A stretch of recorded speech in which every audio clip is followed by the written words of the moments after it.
Royal Enfield और Honda में comparison नहीं है ना। दोनों ही अलग अलग है अलग, ना दोनों। बहुत अलग अलग चीज़ है बस। बट देखो, अब देखने वाले सब अब होंडा ही ले रहे अगर आपको अच्छा इंजन चाहिए, रिफाइन इंजन चाहिए, स्मूथ गियर शिफ्ट चाहिए, मेंटेनेंस फ्री गाड़ी चाहिए, तो यू गो फॉर होंडा। हैं। अगर आपको हर टाइम कुछ ना कुछ मेंटेनेंस करवाते रहना है, तो फिर तो रॉयल एनफील्ड। बेसिकली अगर आपको सर्विस सेंटर वालों से अच्छा रिलेशनशिप मेंटेन करना है, हाँ, मतलब सर्विस सेंटर आते जाते रहना है घर समझ दूसरा लेना, घर आपका। दूसरा घर समझ लेना है, तो रॉयल एनफील्ड। सिर्फ रॉयल एनफील्ड नहीं, पता है आज की डेट में ना मोस्टली गाड़ियाँ खराब हो ही रही हैं किसी ना किसी वजह से। या तो वो लोग पार्ट सस्ते लगा रहे हैं, या तो पार्ट हम्म। सस्ते नहीं लगा रहे, तो फ्यूल्स की वजह से भी पार्ट्स खराब हो रहे हैं।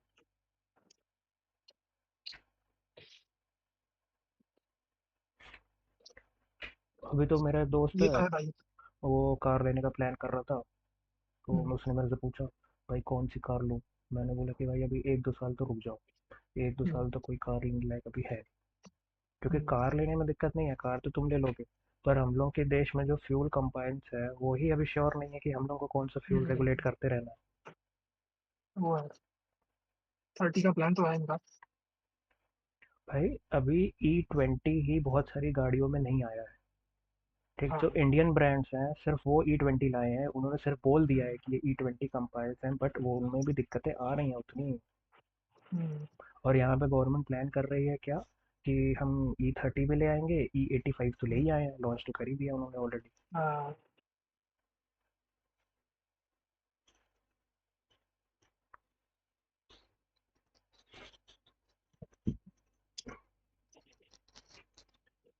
मेरे को क्या लग रहा था, मतलब ये जो फ्लेक्स फ्यूल वाली गाड़ियाँ लॉन्च हुई है, हाँ। तो इनको शुरू शुरू में मेरे को पता है ऐसा लग रहा था कि ये सिर्फ फ्लेक्स फ्यूल से ही चलेंगी, हाँ। कि मतलब उनमें हमको सिर्फ E85 ही डलवाएंगे तभी चलेंगे वो। हम्म। बट ऐसा नहीं है। मैं मतलब उसको थोड़ा ध्यान से पढ़ा, तो उसमें आप नॉर्मल पेट्रोल भी डलवा सकते हो, E20 भी डलवा सकते हो, हम्म। E10 भी डलवा लो, प्योर पेट्रोल भी डलवा लो, चलेगी वो। हम्म।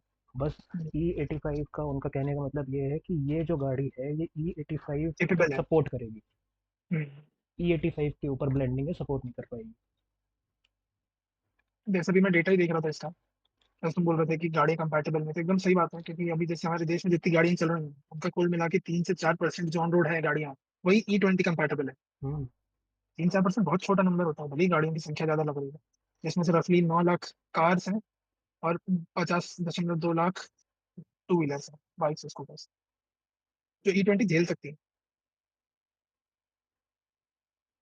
E20, देखो अब यहाँ पे ना सबसे पहले ना गवर्नमेंट को क्या करना था, अगर उनका कुछ ऐसी प्लानिंग थी कि E20 लाना है, तो पहले आपको ये चीज़ ना मैन्युफैक्चरिंग कंपनीज को 10 साल पहले ही बता देना शुरू कर देना चाहिए था, हम्म। कि भाई आप अभी से ही ये गाड़ियाँ बनाने लगो, क्योंकि फ्यूचर में जब हम E20 लेके आएंगे तो वो गाड़ियाँ उस चीज़ को सह सके, उसमें कुछ ऐसे वियर एंड टीयर नहीं हो। बेसिकली इनने फ्यूल का मॉडल पूरा ब्राजील और ऐसे देशों से कॉपी किया है, आइडियलिस्टिकली ब्राजील बोला है। तो वहाँ की गवर्नमेंट ने सब प्लान फेज में किया था ना, ऐसे नहीं कि पेट्रोल ले आया और आप गाड़ी में वही डलवाओ, भाई ऑप्शन नहीं वहाँ आपके की, पास। वहाँ वहाँ ब्राज़ील पहले में, वैसी गाड़ियां आई और वैसे वैसे ब्लेंडिंग बढ़ी over the period of time, हमने किया है। नहीं, इनने ब्राज़ील में ये 2025 चीज़ का क्यों टारगेट आई रखा थी, था 20 का। ब्राज़ील में ये चीज़ 90s में ही आ गई थी।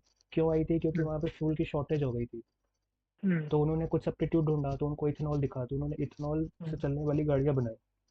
हम्म। तो इसका ये मतलब नहीं है ना कि हमारे देश में भी वो वही चीज़ आप लागू करो। भाई और भी तो सब्स्टिट्यूट्स थे ना हमारे पास।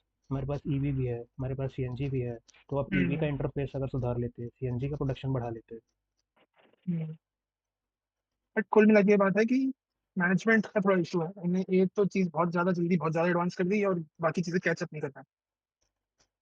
ये पॉसिबल ही नहीं। एथेनॉल तो आप कल बना लो, डिस्टिलरी 2 से 3 साल में आपको प्रोडक्शन करके दे देगी, बट मैन्युफैक्चरिंग के लिए बहुत बड़ी पाइपलाइन है। कुछ विदेशी कंपनियां हैं, कुछ देशी कंपनियां हैं, सबको अलग अलग उसके हिसाब से पार्ट्स मंगाने, इंजीनियरिंग जाएगी, उसमें प्लानिंग लगेगी, सब उसके बाद आएगा। ये चीज थोड़ी मिसिंग थी, बट अब नुकसान तो हम ही झेल रहे हैं। बट इसके अलावा भी ना उनको एटलीस्ट ये देखना चाहिए कि गाड़ियां जो ऑलरेडी ऑन रोड हैं, अगर इतनी सारी गाड़ियां एक साथ खराब हो जाएंगी ब्लेंडेड फ्यूल डलवा के, तो उसकी स्क्रैपेज भी कैसे करेंगे? क्या हमारे पास खराब, कैपेसिटी है उसके लिए? खराब हो रही है गाड़ी, ठीक है, नॉर्मल पर्सन हम्म। गैराज में जा जाके परेशान है। अब हम्म। ठीक, मैं बाकियों को तो छोड़ो, जिनका नहीं पता उनका नहीं पता, मेरे पास खुद एक पुरानी एक्टिवा है। ठीक, वो हम्म। BS4 भी नहीं होगी शायद, BS3 है। हम्म। मैं उसको स्कूल टाइम पे लिया था, मैं उसको अभी तक यूज़ कर रहा हूँ। तो उसमें मैं हम्म, जैसे अब E20 वाला पेट्रोल डलवा रहा हूँ ना, तो उसमें मेरे को दो हम्म, मेजर इशू नज़र आ रहे हैं, तीन मेजर इशू नज़र आ रहे हैं। सबसे पहली चीज़, उसका जो सुबह सुबह स्टार्ट करने की कोशिश करो तो स्टार्ट नहीं होती। ठीक, फिर हम्म, दूसरी चीज़ उसमें आ रही पिकअप की प्रॉब्लम आ रही है। अगर मैं कभी हम्म, उसको एकदम से पिकअप देने की कोशिश करता हूँ ना, तो वो एकदम से पिकअप भी नहीं लेती। फिर तीसरी प्रॉब्लम आ टाइम। रही है एवरेज की। एवरेज उसका पहले से काफ़ी कम हो चुका है, क्योंकि वो उस चीज़ को, ब्लेंडेड पेट्रोल को नहीं सह पा रही। चल रही है क्यों? क्योंकि just because of 80% of petrol. Hmm, पर कितने दिन और इस तरह से चलेगी, कुछ कह नहीं सकता। भाई ब्लेंडिंग इनकी बढ़ी रही है, आपको क्या ही भरोसा। अब मेरे पास तो भाई एक्टिवा 5 ही है, 18 मिली थी मैंने। हम्म। उसमें ही मेरे को ये सारी दिक्कतें हैं जब से फ्यूल ब्लेंडिंग चालू हुई है। कभी वो ढंग से चलती नहीं है। जब चालू करने जाओ, अगर आपकी गाड़ी एक दिन से ऊपर खड़ी रहेगी तो हमेशा स्टार्टअप में दिक्कत आती है। किक मारो फिर, और सेल्फ ज्यादा दिन खड़े रहिए तब तो आपका 15 से 20 मिनट जाएगा उसको चालू करने के लिए। अब देखो उतनी ये देर में तो मैं पैदल देख, जाके जाता। ये तुम टू व्हीलर की बात कर रहे हो। अब देखो इंडिया हाँ। में मोस्टली मिडिल क्लास फैमिली हो चाहे कोई भी फैमिली हो, उनके पास हम्म, पेट्रोल गाड़ी एक पुरानी होगी, जिसमें वो यही E20 वाला पेट्रोल डला रहे होंगे। हम्म, अगर मान लो उनकी गाड़ी 2-3 महीने खड़ी रही, तो उनकी गाड़ी का क्या होगा, कितना ज़्यादा नुकसान हो जाएगा। और इथेनॉल में सबसे बड़ी प्रॉब्लम है ना, वो मॉइस्चर ओरिएंटेड चीज़ है। मतलब वो हम्म, मॉइस्चर को बहुत जल्दी पकड़ता है। वही परेशानी है मुझे उसकी। और हमारी जो पूरी मेटल का वो रहता है, फ्यूल टैंक भी मेटल का रहता है, और जिसमें से हम्म, वो पाइप से वो सर्कुलेट होता है from tank to the engine, वो पाइप भी पूरी मेटल की होती है। हम्म, अब तो उसमें कोरोजन होना स्टार्ट हो जाएगा। ये सब परेशानी तो है ही भाई इसमें। बट करे भी क्या, और भी ऑल्टरनेटिव भी तो ऐसा ढंग का समझ में नहीं आता है जिसका सेम यूज केस मिले एग्जैक्ट टू एग्जैक्ट। क्योंकि अगर आप पेट्रोल, टू व्हीलर की बात करते हैं अभी पहले प्राइमरली, जैसे टू व्हीलर है, तुम कह रहे एक्टिवा में दिक्कत आ रही है, मेरे पास भी जो एक्टिवा है उसमें भी दिक्कत आ रही है। स्टार्टअप की दिक्कत है, पिकअप की दिक्कत है, सब एवरेज भी गिर गया है। अभी जैसे मानो इसकी जगह मैं कुछ और सोचूं, जैसे मेरा मन था कि इसको चेंज करके मैं एक्सेस 125 ले, काफी टाइम से मैं सोच रहा था। बट अब ये लोग ब्लेंडिंग और बढ़ा रहे हैं, E30 तक की बात कर रहे हैं, अगले साल तक हो जाएगा। E85 की सैंपल प्रॉमिस वही है। तो अगर ऐसे ब्लेंडिंग बढ़ाने तो मेरे पास रियलिस्टिकली और कौन सा ऑप्शन बचता है? अगर मैं जुपिटर नहीं लूँ तो पेट्रोल वेरिएंट है इन सब दिक्कतों के चक्कर में, क्योंकि ऑब्वियसली उसमें भी ये सब दिक्कतें आएंगी। तो इसके अलावा मेरे पास रियलिस्टिकली क्या ऑप्शन बाकी है? ईवी। ईवी किस सेंस में कह रहा था, थोड़ा समझाओ। देखो ईवी मैं इस सेंस में कह रहा हूँ, अगर तुम स्कूटर या स्कूटी बाई करने का प्लान कर रहे हो, तो तुम्हारा टिपिकली यूज उसका होगा सिर्फ सिटी में तुमको चलना है, from point A to point B, point B to वापस टू पॉइंट ए। तुम पॉइंट सी नहीं जाना चाहोगे, और जाओगे भी तो ये बहुत रेयर केस में ही होगा कि तुम पॉइंट सी जा रहे हो। हम्म, ठीक, और ईवी इसलिए भी मैं बोल रहा हूँ क्योंकि एक तो सबसे पहली चीज़, इतना ज़्यादा कॉस्टिंग उसकी सेम है, चाहे तुम पेट्रोल स्कूटी ले लो, ठीक, और चाहे तुम ईवी स्कूटी ले लो। प्लस ईवी में अपन को मेंटेनेंस नहीं करवाना पड़ेगा कि अब अपन उसमें हर साल फ्यूल चेंज करवा रहे हैं, इतने किलोमीटर में इंजन ऑयल चेंज करवा रहे हैं, उसमें पेट्रोल हम्म, ब्लेंडिंग वाला आ रहा है कि नॉन ब्लेंडिंग वाला पेट्रोल हम्म, आ रहा है, किस टाइप का पेट्रोल आ रहा है। अब क्या होने लगा ना, स्कूटी के जो पेट्रोल वाली स्कूटी है, उसमें भी उन्होंने फ्यूल इंजेक्टर दे दिया। ठीक, हम्म, फ्यूल इंजेक्टर दे दिया और फ्यूल पंप दे दिया। तो अब कहीं भी अगर तुमने पेट्रोल डलाया और थोड़ा सा भी उस पेट्रोल में कचरा है या तुम्हारी टंकी में कचरा आ गया, तो तुम्हारा पंप खराब होगा। सीधी बात, तो इंजेक्टर ही जाम हो जाओ। हाँ, फिर अगर पंप तुम्हारा खराब हुआ, पंप तक पेट्रोल, फिर पंप से पेट्रोल सप्लाई नहीं हुआ, तुम्हारा फिर इंजेक्टर खराब हो जाएंगे। तो ये जो पूरा प्रोसेस है ना, ये काफ़ी लंबा खर्चा बढ़ जाता है।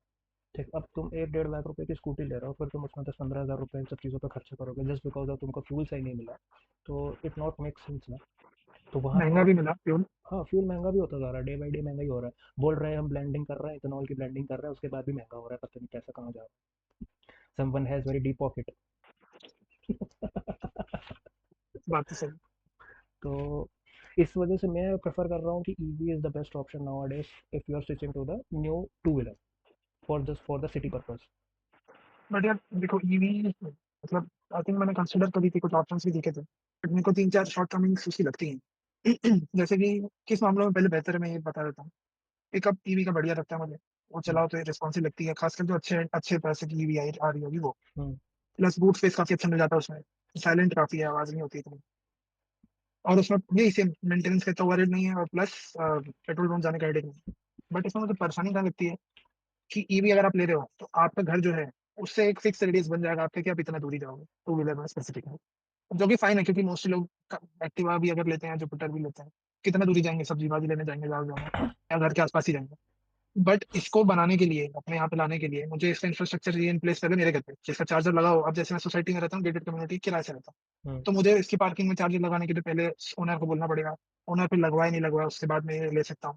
और खुदा ना खास्ता मेरी जॉब की लोकेशन बदल गई तो मुझे सिटी चेंज करनी पड़ेगी, फिर वहां पे भी सेम डिजाइन की जगह देखनी पड़ेगी जहाँ पे इसका इंफ्रा हो, नहीं तो लगवाना पड़ेगा मुझे। ये एक बड़ा ओवरहेड है इसमें। प्लस लिमिटेड रेंज है। चलो नहीं, कभी कभी होता है कि आप दूर जाओगे, मोस्टली तो आप घर के पास ही रहोगे। प्लस इसमें ये भी दिक्कत है कि इसकी रीसेल बिल्कुल नहीं है, क्योंकि कौन लेगा बैटरी वाली गाड़ी बाद में बाद। बाकी एक्टिवा चलो फिर भी 40,000 50,000 कुछ नहीं तो 30,000 में कोई ना कोई ले लेगा। ईवी वाली गाड़ी कौन लेगा? और इसमें जो कॉस्ट हम बचा रहे हैं स्टार्ट में, 5 से 6 साल बाद आपकी बैटरी बनी बात की खराब होगी।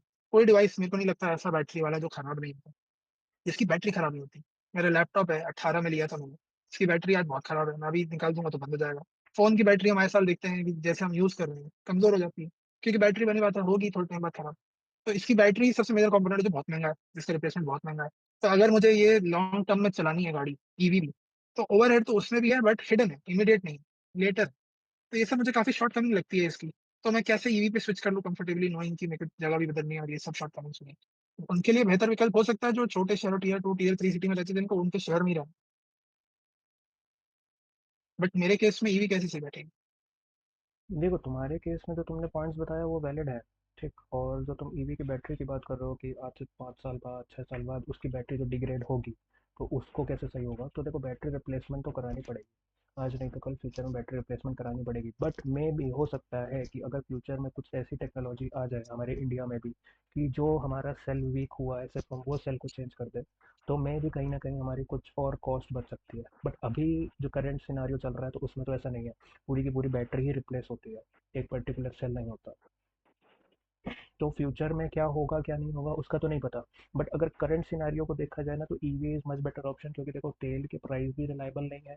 प्लस फ्यूचर में कौन सी वो लोग टेक्नोलॉजी पे एकदम हम लोग को थोप दें उसका भी कुछ अता पता नहीं है। अभी जैसे उन्होंने मैंडेटरी कर दिया कि सारे पेट्रोल पंप्स को E20 कंपाइल्स ही बेचने हैं, इससे नीचे आप ब्लेंडिंग नहीं बेच सकते, ठीक। तो अब यहाँ भी तो उनके पास भी हम लोगों को तो ये ऑप्शन देना चाहिए ना कि अगर आपको 100% वाला भी चाहिए तो आप 100% पेट्रोल ले लो, E20 वाला चाहिए तो E20 ले लो, प्राइस डिफरेंस रखो।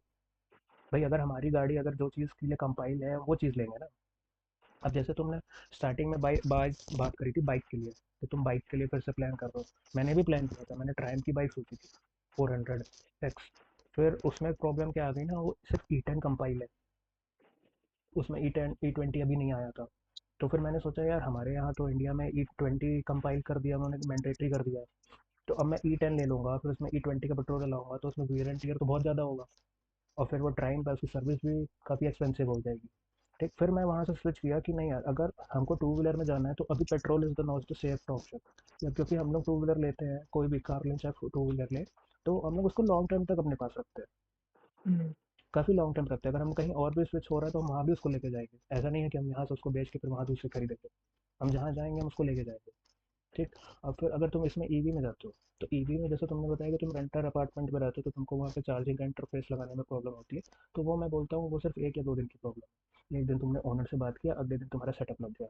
और सेटअप भी कुछ नहीं है, बस एक तुमको शायद 22 एम्पियर या 16 एम्पियर का एक बोर्ड ही लगवाना है, स्विच बोर्ड लगवाना है, उसमें तुम्हारा चार्जर प्लग हो जाएगा, तुम्हारी स्कूटी चार्ज होने लग जाएगी। तो इतनी कोई बिग डील नहीं है, बस उस चीज़ से तुमको भी काफ़ी एडवांटेज मिलेगा, ठीक है। और तुम एक चीज़ से टेंशन फ्री हो जाओगे कि यार अब E20 आ रहा है कि E30 आ रहा है, उस चीज़ से तुम टेंशन फ्री हो जाओगे। और तुमको सिटी नहीं चलना है, तुमको ए लोकेशन से बी लोकेशन जाना है। और रही बात, तुम एक रेंज की बात भी कर रहे थे, तो आजकल की ईवीज में ना एक स्पोर्ट्स मोड आता है, एक सिटी मोड आता है, एक इको मोड आता है। तो जैसे तुम इको मोड में शिफ्ट होते हो तो तुम्हारी टॉप स्पीड घट जाती है, ठीक, मैक्सिमम 40-45 हो जाती है और तुम्हारी रेंज बढ़ जाती है। तो अगर तुमको कभी ऐसी सिचुएशन आती है कि तुमको लंबा जाना है तो तुम उसमें मोड चेंज कर लो। तो मतलब हमारे पास ऑप्शन है। और काफ़ी कुछ अच्छी कंपनी भी हैं जो काफ़ी अच्छे प्रोडक्ट्स बना रही है, ईवी ऑल्सो, जिनमें अभी तक कोई ऐसी शिकायत नहीं मिली है। तो मेरे को लगता है कहीं ना टू व्हीलर के मामले में अगर आपको डे टू डे यूज़ के लिए चाहिए, डेली यूज़ के लिए, तो ईवी इज़ बेस्ट। अभी के हिसाब से तो सही बात है, ये इसी ऑप्शन है। क्या टफ है मेरे लिए, बट देखता हूँ थोड़ा सा मैं और वेट करके देखते हैं क्या होता है। जैसे अभी मैंने रिसेंटली देखा कहीं पे, पता नहीं है ये कि सच है, बट जुपिटर का सीएनजी वर्जन है। मुझे देखे तो काफी ऐसे है, बूट स्पेस ही घटा दी उन्होंने सीएनजी सिलेंडर लगाने के लिए। कॉन्सेप्ट सही है, साउंड लॉजिकल, ये सब देखते हुए कि सीएनजी गाड़ी हो, बट कितना प्रैक्टिकल है ये? अगर बूट स्पेस ही हटा देंगे तो यूटिलिटी क्या? फिर तो बाइक नहीं ले लगा आदमी। क्योंकि जितने की जुपिटर आएगी आई थिंक उससे कई कम दाम में आपको सीडी डॉन सीडी डिलक्स जैसी गाड़ी मिल जाएगी 50-60 हजार रुपए। जबकि जुपिटर जैसी आप गाड़ी लोगे तो आपको नई नई में भी 1,10,000 1,20,000 के आसपास कम से कम खर्चा करना पड़ेगा। आराम से। Plus the added convenience of petrol and added inconvenience of CNG. CNG के पंप भी इतने नहीं है हमारे यहाँ। लिमिटेड है और उनमें बहुत भीड़ होती है, स्पेशली क्योंकि जितनी भी ऑलमोस्ट टैक्सीज चलती है सब सीएनजी पे। हम्म। बहुत लंबी लाइन होती है, इतना जल्दी रिफ्यूलिंग नहीं होती उनकी, टाइम लगता है। और जब शॉर्टेज होती है ना, तो सबसे पहले सीएनजी मिलना बंद होता है। हाँ। पेट्रोल डीजल और सीएनजी के अगर कंपेयर करें, तो सबसे पहले सीएनजी मिलना बंद होगा, फिर डीजल का लिमिटेड कर देंगे, और फिर पेट्रोल हम्म, लिमिटेड कर देंगे। बट पता है, इन सारे जितने भी हमारे इंडिया में आज भी फ्यूल है, जैसे पेट्रोल हो गया, हम्म, डीजल हो गया, सीएनजी हो गया, ईवी हो गया, इन सब में ना सबसे बेस्ट मेरे को लगता है डीजल। भाई सेम। डीजल में जो पावर है वो किसी भी फ्यूल में नहीं है, नहीं नहीं। और ना ही आ पाएगी। सेम, मेरे पास भी डीजल की गाड़ी है, 4 व्हीलर। मैं तो दुआ कर रहा हूँ कि आइसोब्यूटेनॉल के एक्सपेरिमेंट सक्सेस ना हो, डीजल मेरा प्योर ही रहे। डीजल अभी तक ब्लेंडिंग नहीं कर पाए हैं, बस बात चल रही है कि ब्लेंडिंग हम उसके लिए सोच रहे हैं। बस बोल रहे उन्होंने उसका हैं लेने पोल्यूशन दिया। कम करने के लिए यूरिया डालना चालू किया है गाड़ी में, तो वो तो जस्ट पोल्यूशन कम करने के लिए, बाकी उसमें ब्लेंडिंग नहीं अचीव कर पाएंगे वो लोग। ना कर पाए। डीजल तो सच इसलिए में। मैं सोच रहा था, क्योंकि डीजल अभी एकमात्र ऐसा अल्टरनेटिव है हमारे पास जिसमें कोई ब्लेंडिंग नहीं है, थोड़ा प्योर है। डीजल की पहले रॉयल एनफील्ड की कुछ बाइक्स भी आती थी। तो तुमको ऐसा क्या लगता है कि डीजल की 2 व्हीलर बनना पॉसिबल नहीं है, या हम क्यों नहीं बना रहे, क्या परेशान? यार मैंने भी सुना है यार, देखा भी है मैंने, कुछ डीजल्स बाइक देखी है शुरू में, और म्यूजियम्स में भी मैंने देखी है कुछ। एक आती थी राजदूत 90s में, तो वो, हम्म, उसका जो पहला मॉडल बना था ना, वो डीजल से बना था, डीजल से चलता था वो। हम्म, तो डीजल में क्या है ना, कि डीजल काफ़ी हैवी फ्यूल है, तो उसका कम, जो जलने के लिए उसको जो चैम्बर वैम्बर बनते हैं ना, वो काफ़ी बड़े बड़े बनाने पड़ते हैं। हम्म। तो इस वजह से वो एक कॉम्पैक्ट इंजन में उसको ट्रांसफॉर्म करने में थोड़ा डिफिकल्ट हो जाता है, हीट डेप्रिसिएशन बहुत ज़्यादा होती है, फिर इंजन को उतना ही ठंडा करना पड़ता है, तो काफ़ी सारे कंपोनेंट्स लगते हैं, जिस वजह से वो बाइक में उसको फिट करने में थोड़ा चैलेंजिंग टास्क हो जाता है। अब जो पेट्रोल है वो थोड़ा सा लाइट फ्यूल है एज़ कम्पेयर टू डीजल, हम्म। तो उसके हाँ। कंपोनेंट्स हम छोटे छोटे डिज़ाइन कर सकते हैं, उसको छोटे से चैम्बर में हम उसको फ्यूल को बर्न कर सकते हैं, तो वो एक उतना ज़्यादा हीट डेप्रिसिएट नहीं करता है as compared to diesel. But ethanol करता है। इथेनॉल को बहुत हाई टेम्परेचर चाहिए, हाई वोल्टेज चाहिए जलने के लिए। हम्म। पेट्रोल एक बार को बहुत जल्दी जलता है, इथेनॉल उससे भी ज़्यादा उसको टेम्परेचर चाहिए जलने के लिए। इस वजह से भी कहीं ना कहीं हमारे जो पुरानी गाड़ियाँ है ना, उसमें प्रॉब्लम हो रही है, क्योंकि इथेनॉल को जलने के लिए ज़्यादा टेम्परेचर चाहिए, हमारी पुरानी गाड़ी उतना टेम्परेचर उसको नहीं दे पाती, तो कहीं ना कहीं इथेनॉल हमारी गाड़ियों में कहीं ना कहीं रह जाता है, जिसकी वजह से रस्टिंग इशू आने लग गई है। इसकी उस दिन वही केमिस्ट्री देख रहा था कि ब्लेंडिंग से असल में होता क्या है, तो एनर्जी डेंसिटी कम हो जाती है फिर उनकी। बस वही, जैसे तुमने स्टार्ट में बताया, पानी जल्दी पकड़ता है तो रस्टिंग का इशू आता है, स्पेशली उन गाड़ियों में जो खड़ी रहती है। मेरे को बहुत पता है क्या मेजर लग इशू रहा है है, भाई। वो वाला टाइम ना दोबारा से आने वाला है। वो जो वेस्पा स्कूटर नहीं होती थी, जिसको हम लोग ऐसे थोड़ा सा झुका हाँ, के टेढ़ा स्टार्ट करते करके। थे, वो वाला टाइम फिर से आने वाला है, क्योंकि ये जो E20 E30 फ्यूल है ना, जब इसको तुम थोड़े तो इनके लिए ऐसे रख दो, तो वो सेटल्ड हो जाता है नीचे, उसमें इथेनॉल नीचे हम्म, सेटल हो जाता है, पेट्रोल ऊपर रहता है। तो जब अपन ने गाड़ी स्टार्ट करी, तो फ्यूल पंप के जरिए ना सबसे पहले इंजन में जाता है वो इथेनॉल, ना कि हम्म, पेट्रोल। अगर तुम्हारी गाड़ी E20 कंपाइल नहीं है, तो उसमें दिक्कत आएगी ही आएगी, इसी वजह से हम लोग की गाड़ी में स्टार्टिंग इशू आ रहा है। हम्म। अब तो मैं सोच रहा हूँ एक एक्सपेरिमेंट करने का, 1 महीने तक जब भी, या तो 4 व्हीलर हो पेट्रोल वाली, या तो 2 व्हीलर हो, उसको एक बार ऐसे हिला लो, थोड़ा सा उसमें जो फिर पेट्रोल चल रहा और इथेनॉल है वो ब्लेंड हो मिल जाए जाए। बस, फिर स्टार्ट करें। बट जैसे हम अभी बात कर रहे हैं, ब्लेंडिंग हो गई है, काफी टाइम हो गया ब्लेंडिंग चालू है। मेरे केस में तो गाड़ी बहुत लंबे समय तक खड़े रहती है। तो इतने समय तक अब तक जो डैमेज उसमें अंदर हो गया है, क्या अभी कुछ करने से वो रिवर्स या बेहतर होगा, क्या लगता है? नहीं हो पाएगा। जो डैमेज हो चुका है उसको तुम अब नहीं रिपेयर कर सकते, क्योंकि फ्यूल तो वही डल रहा है ना, फ्यूल तो तुम कंपाउंड चेंज नहीं कर रहे हो, तुम्हारा कंपाउंड तो वही आ रहा है जिसकी हम्म, वजह से डैमेज हुआ है। तुम अब उसमें चेंजेस कर भी दोगे तो वो दोबारा से वही प्रॉब्लम क्रिएट करेगा। और पहली बात तो देखो, जो कंपनी फिटेड पार्ट्स होते हैं ना, वो पार्ट्स मिलना आज के डेट में बहुत मुश्किल हो गया है। जो हम्म, कंपनी फिटेड रबड़ है, जो कंपनी फिटेड उन्होंने एलिमेंट्स दिए हुए हैं, जो भी हम्म, कंपाउंड दिया हुआ है, या जो भी मेटल के पार्ट्स दिए हुए हैं, हैवी होते हैं, और जो हम लोग बाहर से लेके लगवाते हैं वो उतने ओरिजिनल नहीं होते। हम्म। तो एक उस चीज़ का भी प्लस थोड़ा। वो भी है ना इसमें कि बाहर से आप चाहे जो मर्जी करवा लो, पार्ट्स की जेन्युइनिटी का कोई गारंटी हाँ। नहीं। भले ही आप उसी कंपनी के शोरूम से या सर्विस सेंटर से जाके क्यों ना करवाओ, कितने केस आता है वो खुद ही नए पार्ट्स, फैक्ट्री फिटेड पार्ट्स निकाल के दूसरे पार्ट लगा देता है। कोई भरोसा नहीं, और वो फिनिश भी नहीं आ पाती है। जो रबर सील और जो भी कंपोनेंट्स हैं, नट बोल्ट जो भी फैक्ट्री से लग के आया है, जो पेंट का फिनिश फैक्ट्री से है, वो फिनिश कभी वर्कशॉप से नहीं आ पाएगा। मशीनों का काम और इंसानों का काम में फर्क हमेशा ही रहेगा। उससे याद आया, मैंने एक कार के मैकेनिक से बात किया था, इस चीज़ को लेके। तो उसने मेरे को एक बड़ी अच्छी चीज़ बताई थी कि जो आपके पास बी एस फोर वाली गाड़ी है, ठीक, बी एस फोर और बी एस थ्री में नहीं जा पाएगा, बी एस फोर तक, ठीक, और बी एस फाइव और बी एस सिक्स और बी एस सेवन में तो वो चीज़ ऑलरेडी आ रही है, ठीक, बट जो बी एस फोर वाली गाड़ी है उसमें अगर आप अपना स्पार्क प्लग चेंज करवा लो तो कहीं ना कहीं आपको ना ज़्यादा इफेक्ट नहीं पड़ेगा, क्योंकि जो बी एस सिक्स और बी एस सेवन वाली गाड़ी है जो उसमें स्पार्क प्लग आ रहा है, वो स्पार्क प्लग आ रहा है करीबन 1500 से 2000 के बीच में, और जो बी एस फोर हम्म, वाली गाड़ी है उसका स्पार्क प्लग है 200 से 250 रुपये का। अच्छा। तो जो उसमें कंपोनेंट क्या चेंज अंतर करना है? है, उसमें जो वोल्टेज वो दे रहा है स्पार्क प्लग, वो हम्म, हाई वोल्टेज दे रहा है जो बी एस सिक्स और बी एस सेवन वाली गाड़ी है, और इथेनॉल को जलने के लिए हाई वोल्टेज चाहिए। हम्म, तो वो अगर स्पार्क प्लग हम अपनी बी एस फोर वाली गाड़ी में लगा देंगे और फिर हम अपनी गाड़ी में ई ट्वेंटी पेट्रोल या ई थर्टी पेट्रोल डलवाएंगे, तो वो स्पार्क प्लग ना उस इथेनॉल को जला देगा। तो इतना बट ज़्यादा मेजर इशू नहीं होगा जो अभी हमारी गाड़ी में हो रहा है।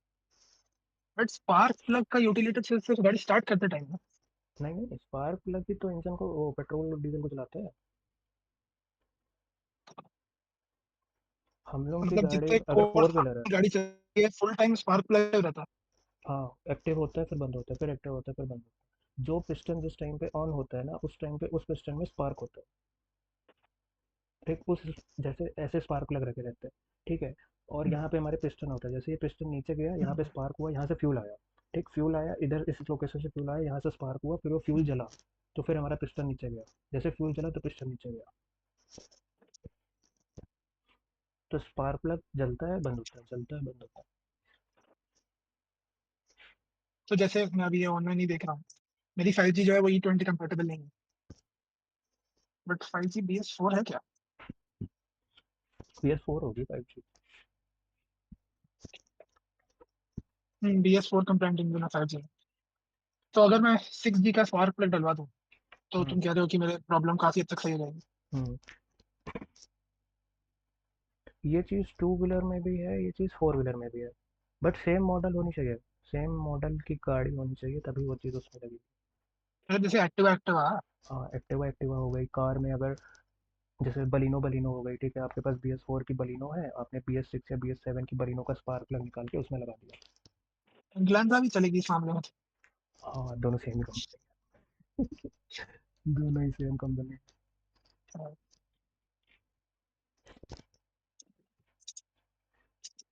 तो मतलब कुल मिला के मैं जो प्लान कर रहा हूँ CB350 RS, उसका कोई मतलब नहीं। अभी तो फिलहाल नहीं है, जब तक हमारी गवर्नमेंट ना एक स्टैंडर्ड में नहीं पहुंच जाती तब तक तो अभी कुछ, मतलब थोड़ा सा डर है लेने का कि आप, मतलब बहुत लोग देखो यूट्यूब में ना ऑलरेडी बहुत लोग अपना ये क्वेश्चन डाल रहे हैं कि मैंने अभी 1.5 महीना ही पहले गाड़ी ली थी, हम्म, मैंने अभी 1 महीना ही पहले गाड़ी ली थी, मैंने 6 महीना पहले ही हम्म, 30 लाख रुपए की गाड़ी ली थी और मेरी गाड़ी तो सिर्फ ई ट्वेंटी सपोर्ट करती है, आप ई थर्टी ले हम्म, आओगे तो फिर मेरी गाड़ी का क्या होगा।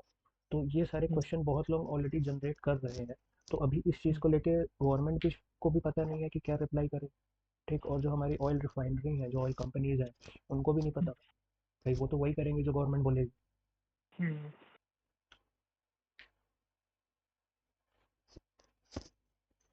तो इसमें एक चीज है फिर, जैसे ये मैं भी यूपी वगैरह पे देखता हूँ जिन्होंने गाड़ी ली है, ये सब वो क्या करें ऐसा कि उनकी गाड़ियां सही चले। जैसे एक मैंने देखा था, पता नहीं ये सही है, एक कुप्पी आती है, एक ऊपर ऐसे फ्यूल भरते टाइम आप लगा लो जॉन डियर की, जिसमें आप जैसे ही डालोगे एथेनॉल वाला फ्यूल तो एथेनॉल अलग करके बाहर ही रख देता है जो आप बाद में फेंक सकते हो। या फिर लोग अपने से भी एडिटिव डाल लेते हैं, जैसे रेड फ्लो करके बहुत फेमस है, मुझे तो देख के स्केची लगता है, लोग वो भी डालते हैं। तो मेरे ऐसा कुछ ना कुछ आता होगा, तो इन सब उपायों के बारे में क्या कहना है? देखो ये सब कोई मतलब के नहीं है, सब फेक है, ठीक। इथेनॉल और पेट्रोल को अलग होने में काफ़ी टाइम लगता है, इतना जल्दी वो अलग नहीं हम्म, होता, मतलब उसको कम से कम 1 से 1.5 दिन 2 दिन लगता है कि वो सेटल डाउन होता है अलग अलग, ठीक। हम्म, अगर आप कुप्पी लगा के पेट्रोल डाल रहे हो तो वो विद इन अ सेकेंड अलग हो जाए तो पॉसिबल ही नहीं मित्र बढ़िया है। है। हाँ, और वो जो तुम एडिसिव की बात कर रहे हो, फ्यूल में जो डलते हैं एडिटिव। फ्यूल, हाँ, तो वो जो है ना, बहुत अच्छे ब्रांड के तुम लोगे तो कहीं ना कहीं वो थोड़ा इफेक्ट करता है, वो इंजन में लुब्रिकेशन अच्छा कर देता है, ठीक, तुम्हारी जो फ्यूल बर्निंग एबिलिटी होती है वो बढ़ जाती है, तो तुमको ऐसा लगता है कि यार कुछ तो फर्क आया है। फर्क इस तरह से आता है कि सबसे पहले तो आपकी इंजन की नॉइस है ना थोड़ी सी चेंज हो जाती है, मतलब नॉइस कम हो जाएगी। क्यों? क्योंकि उसमें एक लुब्रिकेशन भी डाला हुआ है जो कि इंजन में जब वो जा रहा है वो किसी ना किसी तरीके से लुब्रिकेट कर रहा है, प्लस कहीं ना कहीं फ्यूल कंपनसेशन की जो आपकी वो रहती है, रेंज रहती है, वो बढ़ जाती है। मतलब परफॉर्मेंस थोड़ी सी बूस्ट होगी, ऐसा फील होगा, बहुत माइनर सा फील होगा ये। बट वो हम्म, इतना अच्छा नहीं है, क्योंकि आज की डेट में ना हर चीज़ की फर्स्ट कॉपी बहुत जल्दी बनती है। जहाँ देखते हैं ना मार्केट में ये चीज़ बहुत ज़्यादा बिक रही है, तो उसकी फर्स्ट कॉपी बन जाएगी। और फर्स्ट कॉपी बनी हम्म। और आपने वो अपनी गाड़ी में डाल दी, तो आपकी गाड़ी के सत्यानाश, कुछ ना कुछ आपकी गाड़ी में ख़राब होने वाला है। और सबसे पहले फ्यूल में अगर कोई भी चीज़ आप ऐड कर रहे हो, तो दो चीज़ सबसे पहले ख़राब होती है, एक आपका फ्यूल पम्प और फ्यूल इंजेक्टर। और ये दोनों ही चीज़ बहुत एक्सपेंसिव है।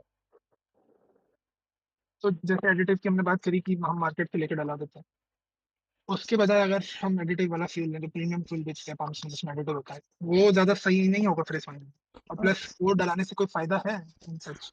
हाँ, वो डलाने से फ़ायदा अपन को लॉन्ग रन में मिलता है, कि अपन अगर वही वही फ्यूल बार बार डला रहे हैं और अपन की थोड़ी सी परफॉर्मेंस ओरिएंटेड गाड़ी है, मतलब 1200 से 1500 सीसी से ऊपर की गाड़ी है, आप उसमें अगर प्रीमियम फ्यूल डलवा रहे हो एडएसएफ वाला, और आप लॉन्ग रन में जा रहे हो, तो आपको देखना बहुत फर्क समझ में आएगा। एक तो आपकी इंजन की परफॉर्मेंस पूरे लॉन्ग रन में अच्छी रहेगी, ज़्यादा हीट नहीं होगा, ठीक, प्लस आपका कहीं ना कहीं एवरेज भी ज़्यादा देगा।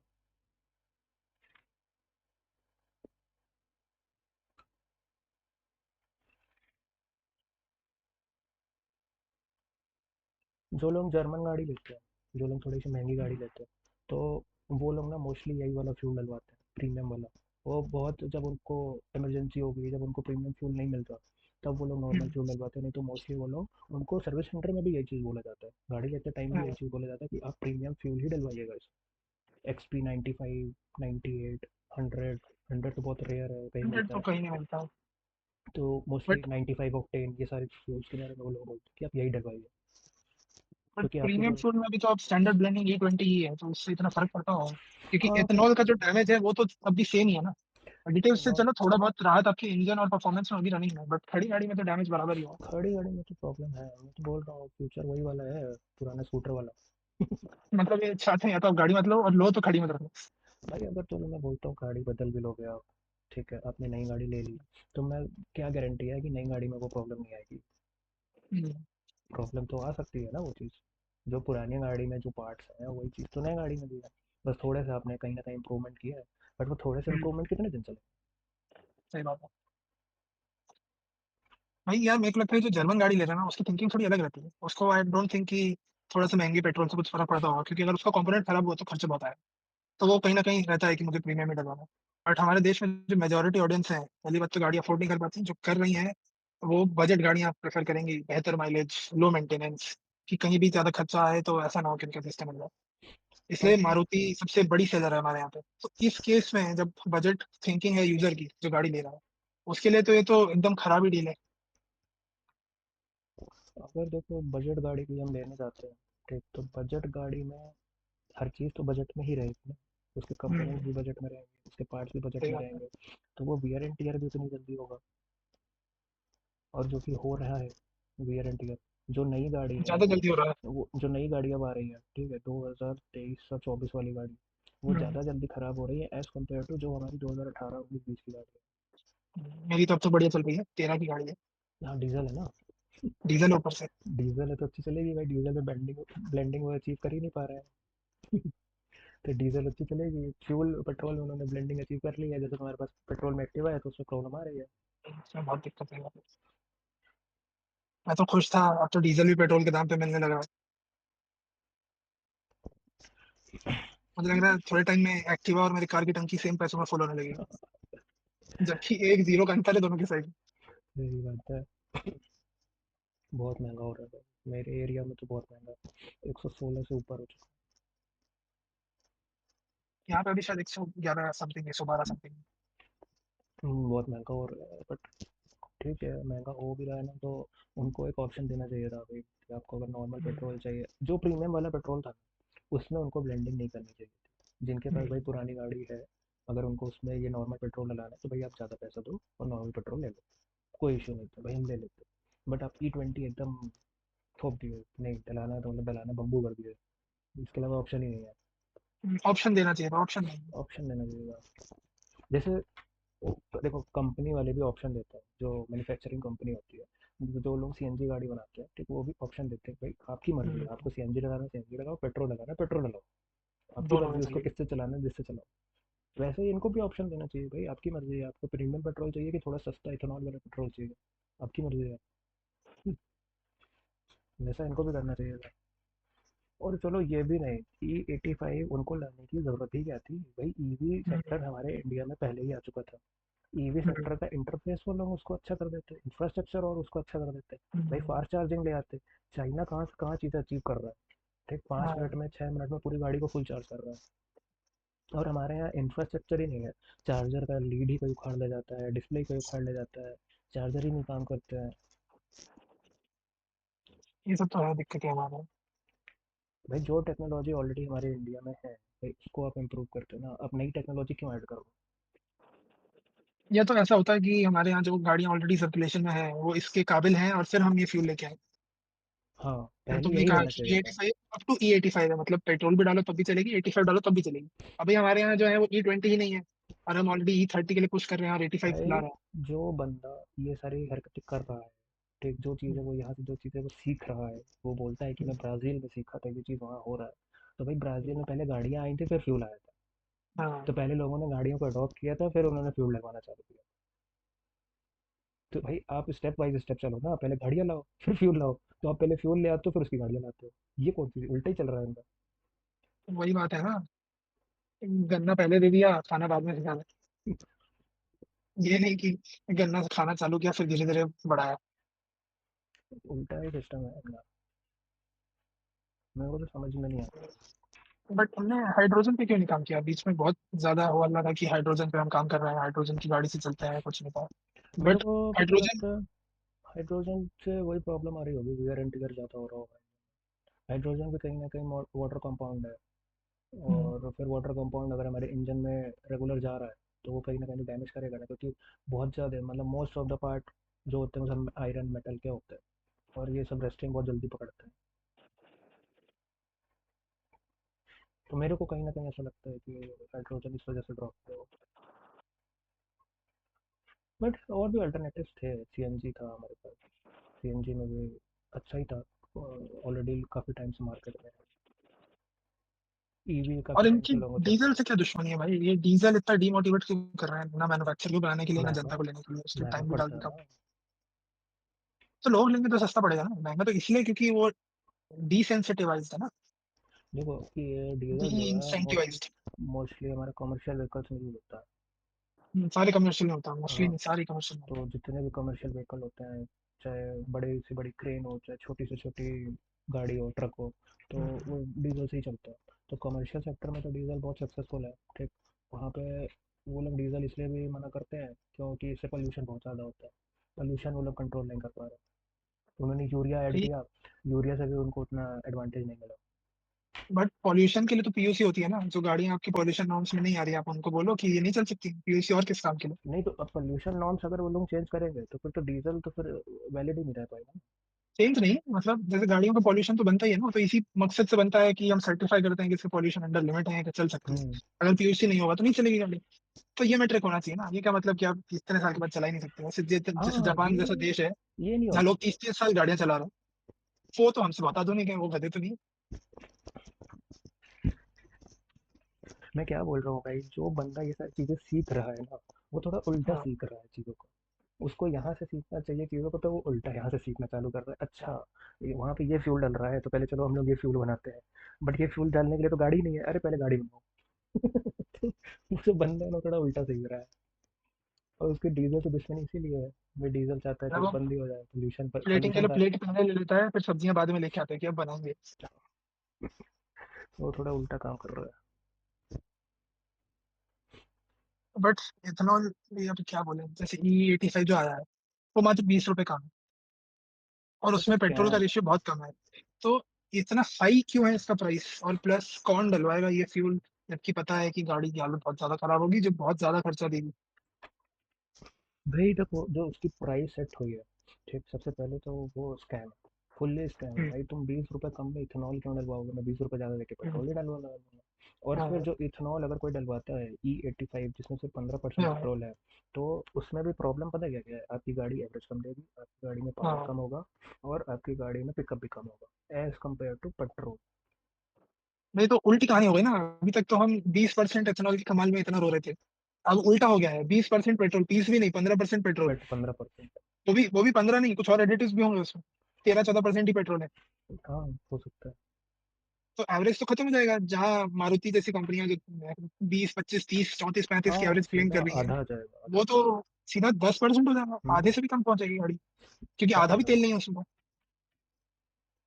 तो मतलब एवरेज गिर के सीधा टाटा के नीचे, लैम्बोर्गिनी वाले 7, 6, 5।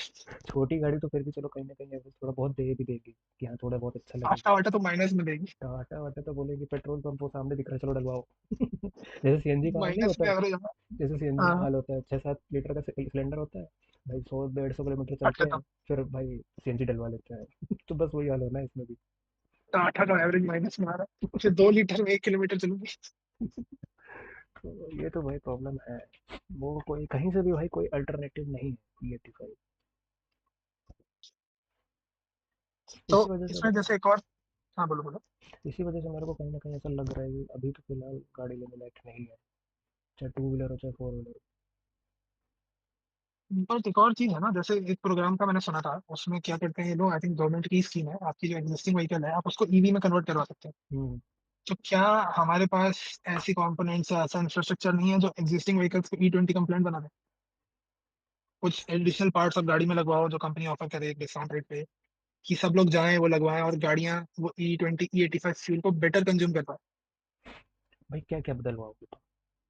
क्या क्या बदलवाओगे?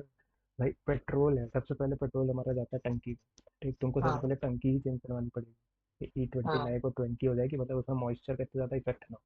फिर तुमको वो पाइप चेंज करानी पड़ेगी जिसमें मॉइस्चर कोटेड लेयर हो एक अंदर, जिसमें हम्म। मॉइस्चर का फर्क ना पड़े। फिर तुम आओगे फ्यूल इंजेक्टर चेंज करवाओगे, स्पार्क प्लग चेंज करवाओगे, क्या क्या चेंज करवाओगे भाई? ऐसे तो भाई BOM तो बहुत हाई होगा, नई गाड़ी ले ले बड़ी उतने में तो। जैसे उसका देख रहा था मैं, BOM जो महिंद्रा की आती है, आई थिंक वेनम टेक की बड़ी होती है, उसमें वो BM बता रहा था उसका, कि गाड़ी है इतने की, 18, 20, 30 कुछ लाख की है गाड़ी। उसने जो मॉडल लिया था उसका BOM 58 लाख था।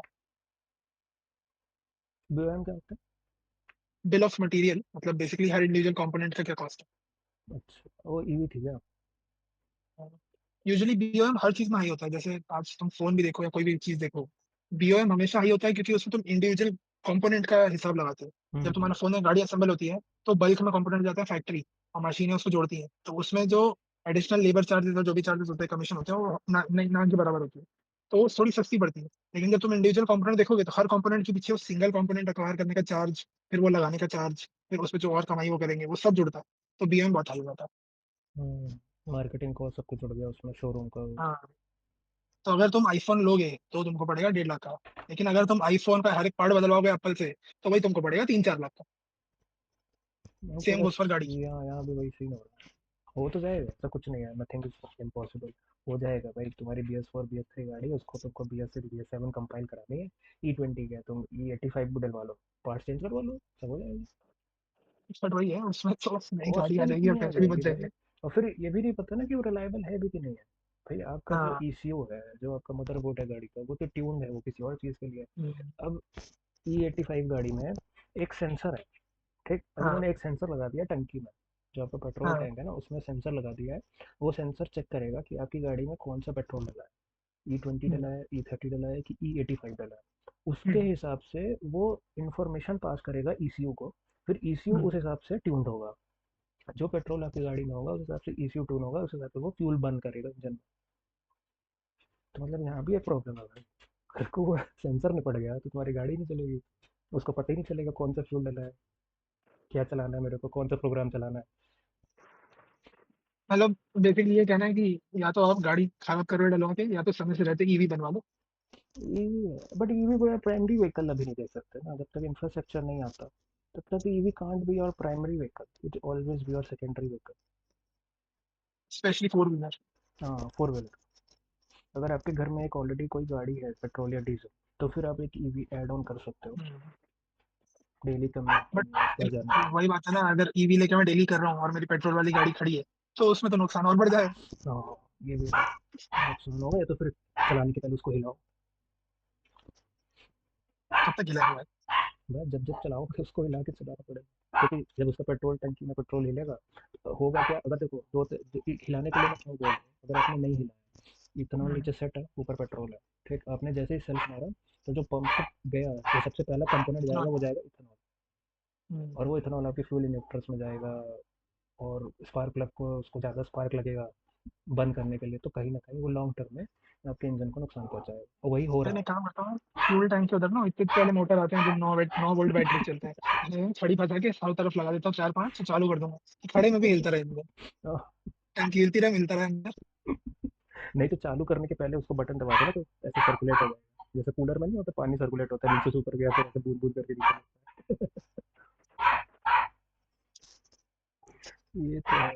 ये पता है, ये फॉर्मूला मैंने ढूंढा है कि यार जो इथेनॉल है हाँ, वो नीचे सेटल हो जाता है, अगर हम उसको हाँ, हिला दें तो वो वापस से ब्लेंड हो जाता है उसके में। तो अगर हम हाँ। लोग गाड़ी को हिला के स्टार्ट करेंगे तो यार ये स्टार्टिंग वाली प्रॉब्लम हो सकता है कहीं ना कहीं सॉल्व हो सकती है, जो पुरानी यार गाड़ी मुझे है। लगता है ना कि ये ना अपने रनिंग के लिए बेटर है, बट गाड़ी जितनी देर सिटिंग है उसमें जो डैमेज हो रहा है वो तो तब भी रहेगा नहीं।